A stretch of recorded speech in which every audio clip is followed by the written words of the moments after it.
तो बुलेटिन की शुरुआत पहली जानकारी आपको ग्रेटर नोएडा से देते हैं, जहां इंडिया एक्सपो मार्ट में 3 दिवसीय बिजनेस एग्जीबिशन का आगाज हुआ है। कार्यक्रम के उद्घाटन समारोह में financial services ministry of finance के एडिशनल सेक्रेटरी अमित अग्रवाल शामिल हुए। प्रदर्शनी में देश विदेश की 300 से ज़्यादा कंपनियां अपने इलेक्ट्रॉनिक उत्पादों के साथ भाग लिया, जिसमें सेमीकंडक्टर चिप बनाने वाली कंपनी भी शामिल हुई है। बता दें कि साउथ ईस्ट एशिया का सबसे बड़ा इलेक्ट्रॉनिक आयोजन हुआ है।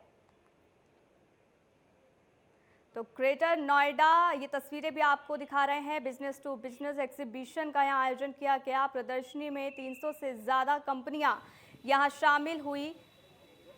इसके साथ ही देखिए यहाँ पर तमाम बिजनेसमैन पहुँचे इलेक्ट्रॉनिक सामान के साथ। प्रदर्शनी में 300 से ज़्यादा कंपनियां शामिल हुई। सेमीकंडक्टर चिप बनाने वाली कंपनी भी इस आयोजन के दौरान मौजूद रही।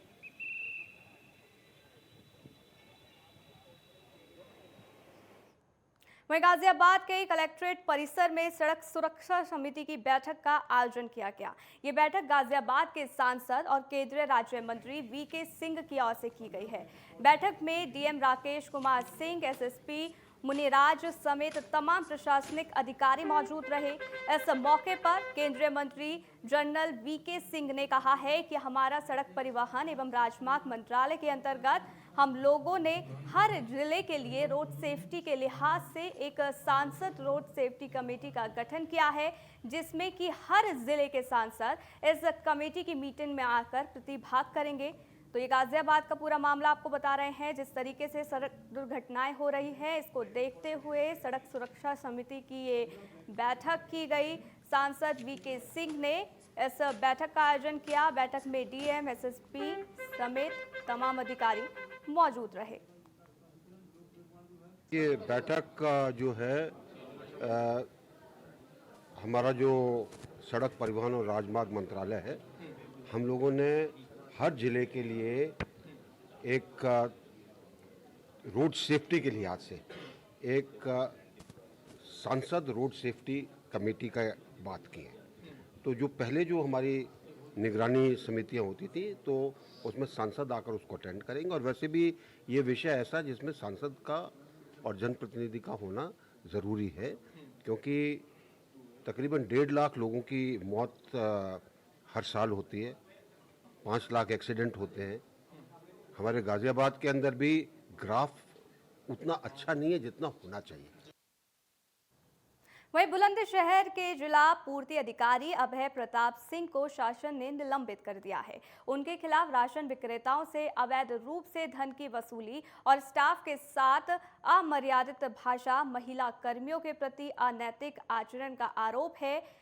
इसके साथ ही MLC Devendra Singh Lodhi, UP food and civil supply inspector association आदि ने जिला पूर्ति अधिकारी अभय प्रताप सिंह की शिकायत की थी।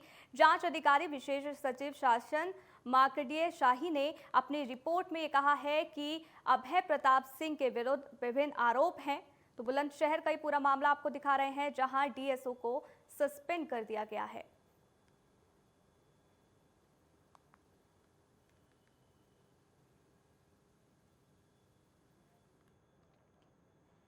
अब खबर सहारनपुर से है, जहां पुलिस ने आरोपी के खिलाफ कार्रवाई करते हुए उसे गिरफ्तार कर जेल भेज दिया है। इसी मामले में थाना अध्यक्ष तीतरो सतीश कुमार ने ये बताया है कि आशीष पोक्सो एक्ट का अपराधी है और काफी दिनों से फरार चल रहा था, जिसको पुलिस ने गिरफ्तार कर जेल भेज दिया है। बता दें कि एसएसपी डॉक्टर विपिन ताड़ा के निर्देश पर यह कार्रवाई की गई।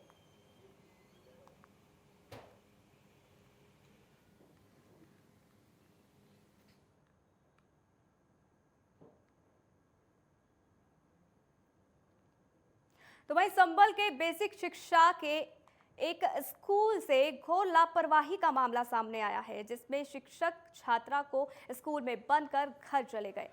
आपको बता दें कि बच्ची रात भर स्कूल में बंद रही। सुबह दूसरे बच्चों ने जब स्कूल खोला तो बच्ची कमरे में मिली। खंड शिक्षा अधिकारी ने इस घटना को बड़ी लापरवाही मानते हुए मौके का निरीक्षण कर कार्रवाई की बात कही है। तो ये मामला संभल का आपको बता रहे हैं। शिक्षा विभाग की बड़ी लापरवाही यहाँ सामने आई है, जहां छात्रा को स्कूल में बंद करके एक शिक्षक वहां से चला गया। हालांकि जब सुबह तमाम छात्र वहां पहुंचे, स्कूल खोला, तो उसके बाद वो छात्रा वही मौजूद थी, जिसके बाद अब कार्रवाई के निर्देश दे दिए गए हैं।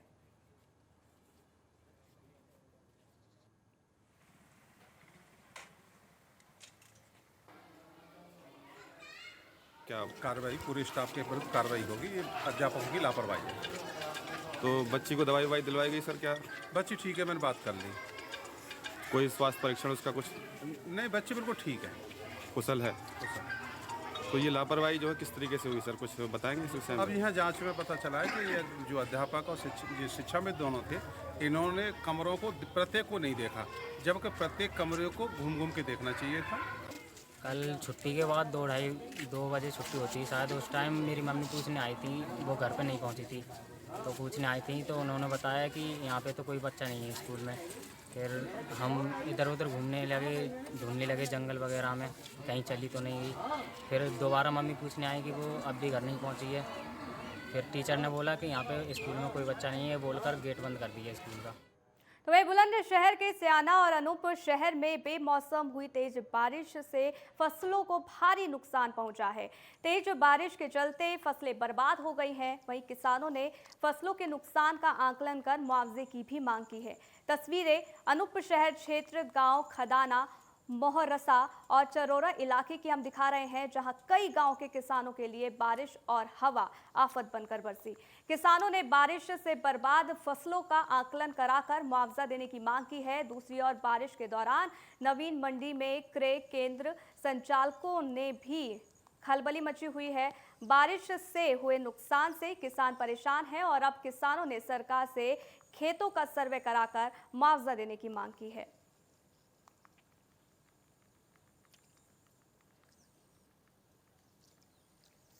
ये जो बेमौसम बरसात हुई है, अब देख रहे हैं इस फसल को, इसमें दूध भी नहीं बना था, और दूध नहीं बना था तो अब इसमें पानी देखो, इसमें पानी ऊपर पड़ रहा है, बिल्कुल फसल बर्बाद हो गई है। अब तक फसल को ट्रॉली से, इंजन से लगभग 180 रुपये घंटे पानी मिला था, उससे फसल को पाल के लेकर आए और अब ये हाल हो गया।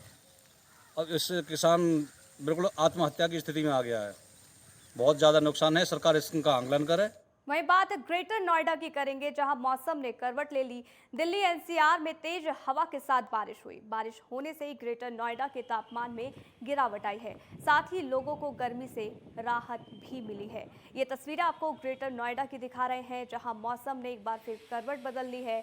यहाँ पर तेज हवा के साथ बारिश हुई, जहाँ एक और जल भराव की स्थिति देखी गई, तो वहीं दूसरी ओर लोगों ने गर्मी से राहत ली।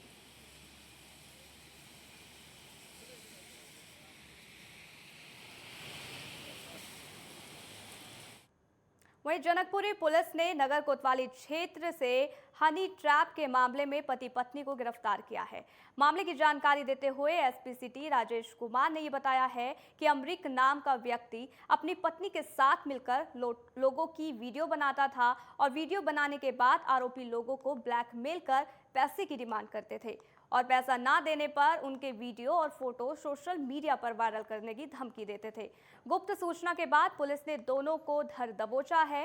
पुलिस ने ये बताया है कि आरोपी युवक नगर कोतवाली का हिस्ट्री शीटर है और इस पर लगभग 21 मुकदमे दर्ज हैं। पुलिस ने अग्रिम कार्रवाई करते हुए दोनों को जेल भेज दिया है। एक हनी ट्रैप में दंपति गिरफ्तार हुए हैं। इसमें जो है पति ही अपनी पत्नी को लोगों के पास भेजता था, हनी ट्रैप करवाता था और उसमें जो कोई फंस जाता था उसका अपनी पत्नी के साथ वीडियो बना लेता था और उसके बाद उसको ब्लैकमेल करता था, उगाही करता था, धमकी देता था। इस तरह से इनका धंधा चल रहा है। पति जो इसमें अमरीक है वो थाना कोतवाली नगर का हिस्ट्री शीटर भी है। इसके ऊपर 21 मुकदमे पहले से हैं और इसकी पत्नी ने कुछ दिन पहले एक व्यक्ति से उधार के पैसे लिया था और उधार चुकता न करना हो इसलिए उसको अपने घर बुलाती है, फिर अपना वीडियो बनवा लेती है अश्लील हरकत करते हुए, फिर उसको ब्लैकमेल करके उससे उगाही करती है। फिलहाल रुकेंगे छोटे से ब्रेक के लिए, जल्द हाजिर होते हैं।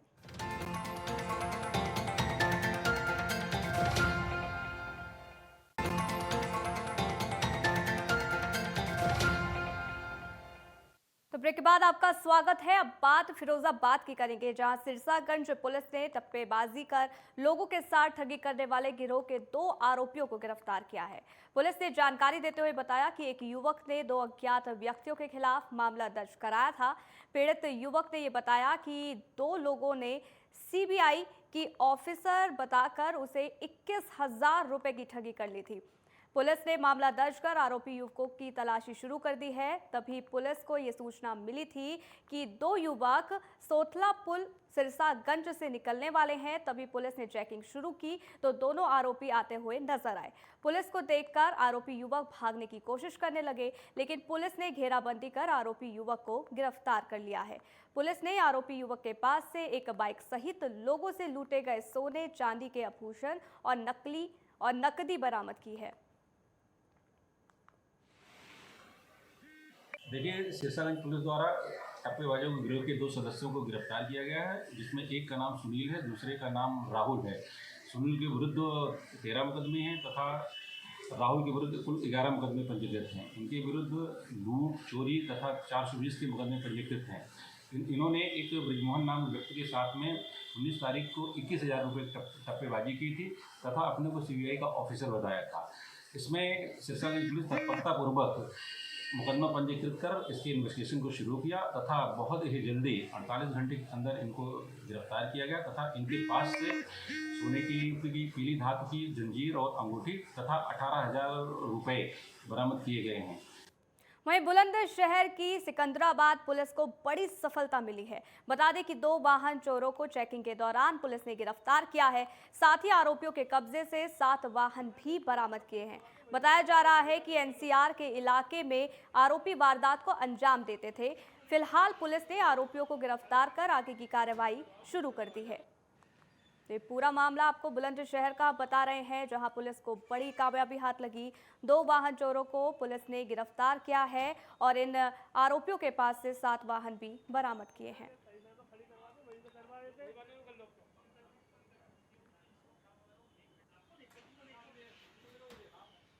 कल रात्रि गुजर चौक में थाना सिकंदर पुलिस द्वारा चेकिंग की जा रही थी।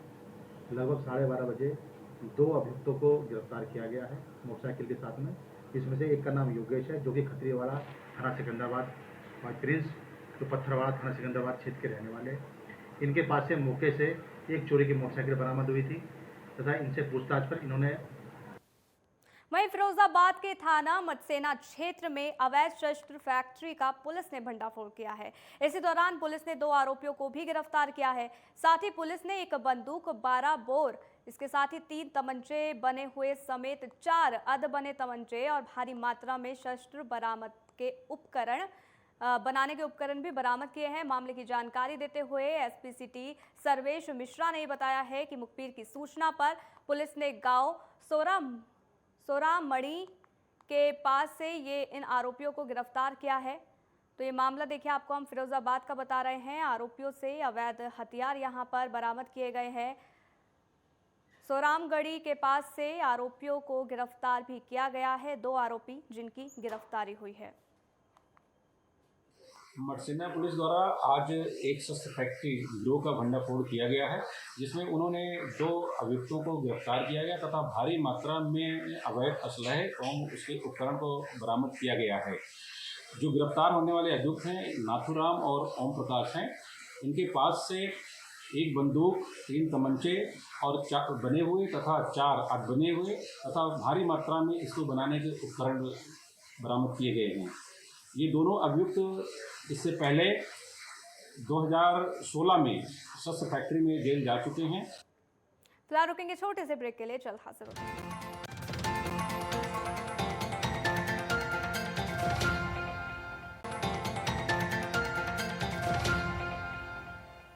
तो ब्रेक के बाद आपका स्वागत है। अब बात सहारनपुर की करेंगे, जहां प्रेमी जोड़े का शव पेड़ पर लटका मिला। आपको बता दें कि मोहंड के जंगल में दोनों का शव मिला है, जिसके बाद पुलिस को इसकी सूचना दी गई और एसएसपी डॉक्टर विपिन ताड़ा समेत एसपी देहता सूरज राय मौके पर पहुंचे। पुलिस ने शवों को कब्जे में लेकर मामले की जांच अब शुरू कर दी है। बताया जा रहा है कि दोनों मृतक अलग अलग गांव के रहने वाले हैं और पिछले 10 दिन से घर से फरार चल रहे थे।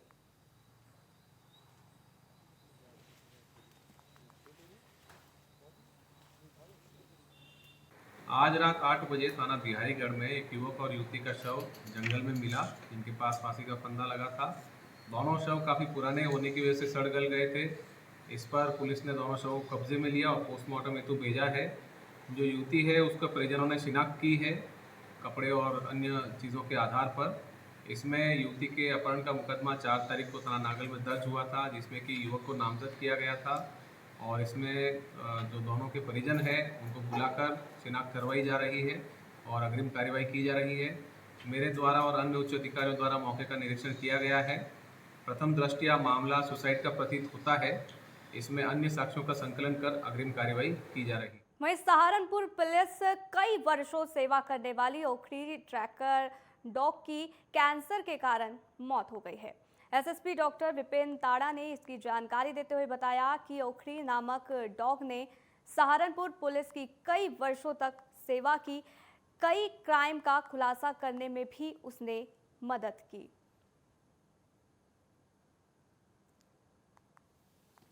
जी आज पुलिस लाइन सहारनपुर में एक ओखरी नामक हमारी ट्रैकर डॉग थी, उनका आज सुबह देहांत हो गया।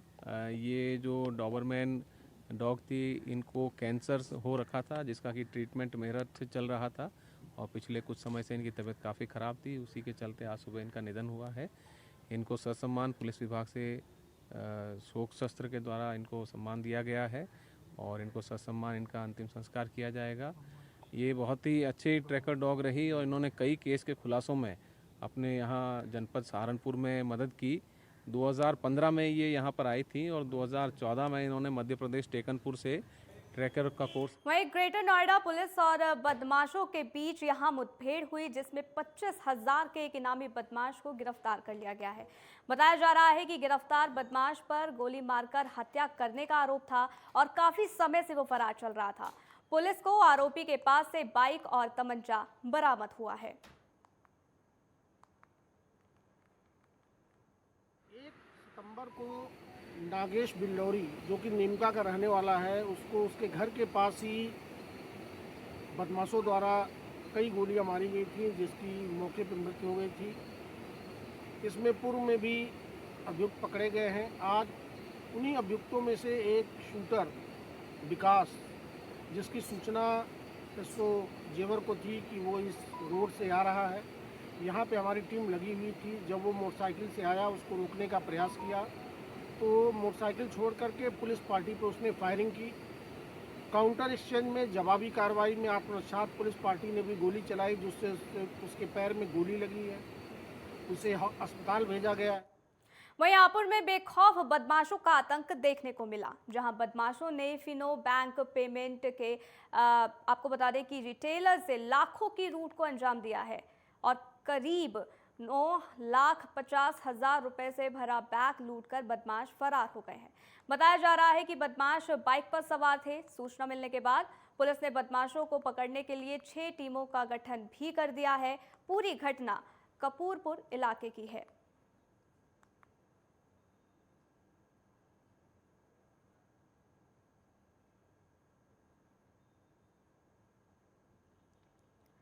तो हापुड़ का ही पूरा मामला आपको बता रहे हैं, जहां पुलिस ने 6 टीमों का गठन कर दिया है। बेखौफ बदमाशों का आतंक यहां पर देखने को मिल रहा है, जहां कुछ बदमाशों ने 9 लाख से ज़्यादा रुपए की लूट की।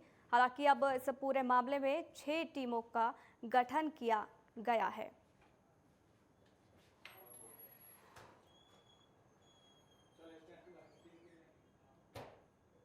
वहीं अमेठी में 2 बाइकों की आमने सामने से जोरदार टक्कर हो गई, जिसमें दोनों बाइक सवार युवक गंभीर रूप से घायल हो गए। ग्रामीणों की मदद से घायलों को सीएचसी जगदीशपुर पहुंचाया गया है, जहां पर इलाज के दौरान एक युवक की मौत हो गई है। वहीं दूसरे युवक का निजी अस्पताल में इलाज चल रहा है।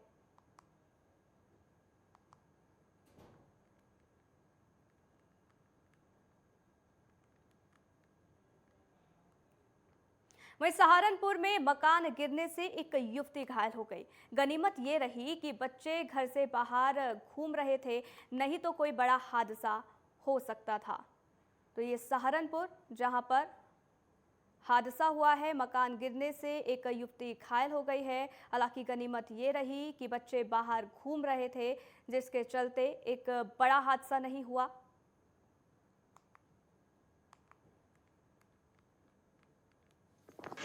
हमारे छोटे छोटे बच्चे हैं, सर्दी का मौसम आने लग रहा, ये बताओ हम छोटे छोटे बच्चों को लेकर कहाँ जा, ना कोई हमें पूछता ना कोई हमें गिनता कि तुम कैसे जी रहे, कैसे बीत रही तारे पे। ये बताओ हम किसे सुनावें अपनी। अब ये बताओ आज सर्दी में बरसात तो हमने काट दी, सर्दी में किसी कहाँ जाएंगे अपने बच्चों को लेकर। वहीं नोएडा में जीवन भर की जमा पूंजी लगाकर आशियाने का सपना देखने वाले खरीदार पूरे पैसे जमा करने के बावजूद भी मकानों की रजिस्ट्री नहीं हो पाने से परेशान है। इन 50,000 से ज्यादा खरीदारों को राहत देने के लिए और औद्योगिक, संस्थागत, व्यावसायिक और ग्रुप हाउसिंग के बकायेदार आवंटियों को बकाया चुकाने का मौका किश्तों में चुकाने के लिए नोएडा प्राधिकरण 3 महीने के लिए पुनर्निर्धारण योजना लाने वाला है और प्रस्ताव को बोर्ड बैठक में मंजूरी दे दी गई है। इसके साथ ही बोर्ड बैठक में 18 प्रस्ताव रखे गए हैं, जिनमें से 7 प्रस्तावों को मंजूरी मिल गई है।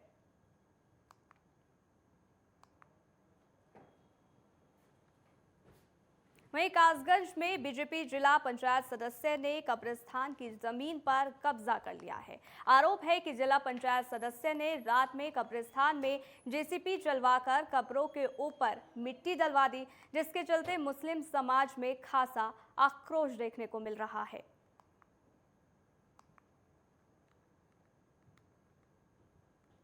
ये है सर कि ये जो जगह है हमारी 35-40 साल पुरानी कब्रिस्तान है।